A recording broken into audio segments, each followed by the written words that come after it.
হরে কৃষ্ণ, রাধে রাধে বন্ধুরা। গিরিধারী গোপাল সোনা চ্যানেলে তোমাদের সবাইকে সুস্বাগতম। তোমরা সবাই কেমন আছো? আশা করি তোমরা সবাই ভালো আছো গোপাল সোনার কৃপায়। আর তোমাদের গোপাল সোনাও অনেক অনেক ভালো আছে। আজকে বাড়িতে হোমমেড রেডিমেড ফুচকা বানাবো। তার সাথে ফুচকাটা তো অবশ্যই রেডিমেড, কিন্তু আলু মাখা টক জলটা কিন্তু নিজের হাতে স্পেশালভাবেই তৈরি করেছি। কিভাবে তৈরি করলাম সেইটাই তোমাদের সাথে একটু শেয়ার করছি। একটা শুকনো কড়াই, কয়েকটা শুকনো লঙ্কা, কিছু ধনে, কিছু জিরে আর কিছু মৌরি ভেজে ফেলেছি। ভেজে গুঁড়ো করে ফেলেছি। যখন মশলা থেকে হালকা গন্ধ ছাড়বে তখনই কিন্তু মশলাগুলোকে তুলে নিতে হবে।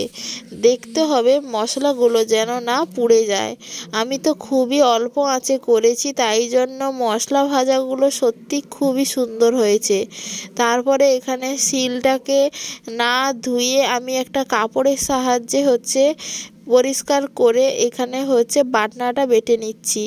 এখন আছি আমি বাবার বাড়িতে, কারণ আমার দাদার আমার জেঠুর ঘরে দাদার মেয়ের অন্নপ্রাশন উপলক্ষে আমি এসেছিলাম। এখন আছি, আর সেই অন্নপ্রাশনের ভিডিও তোমাদের সাথে খুব তাড়াতাড়ি আসবে, সেগুলোও তোমাদের সাথে শেয়ার করব। তাই জেঠিমার ঘরে এইরকম বাইরে একটা জায়গায় শিল নোড়া রাখে, এইখানেই বাটনা বাটি করে।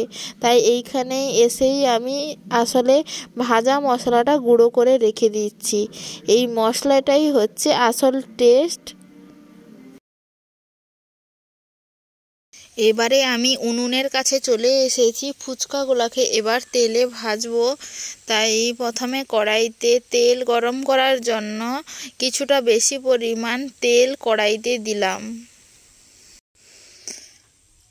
আর যখন কড়াইটা গরম হয়ে যাবে তখন এবারে অল্প অল্প করে ফুচকাগুলোকে নিয়ে তেলের মধ্যে দিলে এই ফুচকাগুলো কিন্তু একেবারে বড় বড় সাইজের হয়ে যায়।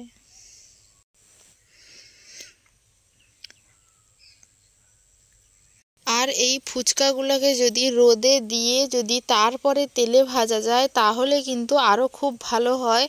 আমার কিন্তু রোদে দেওয়া হয়নি, পুরো প্যাকেটে নতুন কেটেই কিন্তু আমি তেলে ফুচকাগুলো দিয়ে দিয়েছি। আর দেখতে পাচ্ছ ফুচকাগুলো কত বড় বড় সাইজের হয়ে গেছে। এই প্যাকেট ফুচকার মধ্যেও কিন্তু কিছু পাপড়ি থাকে। আবারও একবার ফুচকাগুলো তুলে নিয়ে আবার কয়েকটা ফুচকা তেলের মধ্যে দিয়ে দিয়েছি। এইবারের ফুচকাগুলো তো একেবারে বড় বড় সাইজের হয়ে ফুলে গেছে সমস্ত।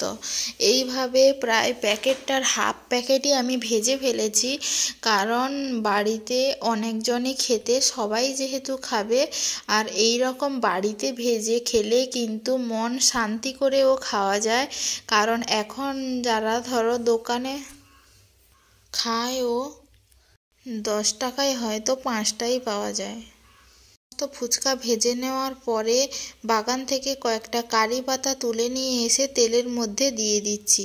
কারি পাতাগুলোকেও তেলে ভালো করে ভেজে তুলে নেব, একেবারে তেল ঝরিয়ে।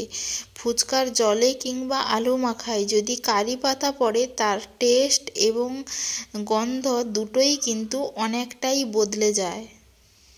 কারি পাতাগুলো তেল ঝরিয়ে তুলে নেওয়ার পর কারি পাতা এখন মুচমুচে আছে, তাই জন্য হাতের সাহায্যে একেবারে কারি পাতাগুলোকে গুঁড়ো করে ফেলছি। কারণ পরে যদি মাখাতে যাই তাহলে কিন্তু কারি পাতাগুলো আবারও স্যাঁতস্যাঁতে হয়ে যেতে পারে। তাই গরম মড়মড়ে অবস্থায় আমি একেবারে হাত দিয়ে যতটা সম্ভব গুঁড়ো গুঁড়ো করা যায় ঠিক ততটাই কিন্তু করে ফেলেছি। এবারে গেলাম বাগান থেকে কয়েকটা ধনেপাতা তুলতে। ধনেপাতা গাছগুলো যদিও এখন ছোট ছোট, কিন্তু কয়েকটা বড় বড় দেখে তুলে নিলাম। আমার যেহেতু দরকার আর তোলাও যেহেতু যাবে, তাই কয়েকটা ধনেপাতা তুলে নিয়ে এসেছি। এবারে তেঁতুল জলটা ফার্স্ট রেডি করব। তাই একটু পরিমাণ তেঁতুল জলে ভিজিয়ে আমি ভালো করে চটকে নিচ্ছি। তেঁতুলের মাড়টা বেশিরভাগটা বের করে ফেলছি, কারণ পুরো তেঁতুলটা যদি ভালো করে গুলে ফেলি তাহলে কিন্তু প্রচুর টক হয়ে যাবে। কিছুটা আমি বের করে নিয়েছি আর কিছুটা রেখে দিয়েছি, সেটা হচ্ছে আলু মাখায় পড়বে। আর টক জলের ওপর দিলাম 2টো কাঁচা লঙ্কা কুচি আর ধনে পাতা কুচি, আর দিয়ে রাখলাম সেই ভেজে রাখা মশলা। সেই ভেজে রাখা মশলা অল্প পরিমাণ দেওয়ার পর দিলাম একটা লেবুর 2 ভাগ দিয়েছি, 1 ভাগ একটা পাতিলেবু 3 ভাগ করেছিলাম, 2 ভাগ দিয়ে দিলাম আর 1 ভাগ রেখে দিয়েছি, সেটা দেব আলু মাখায়।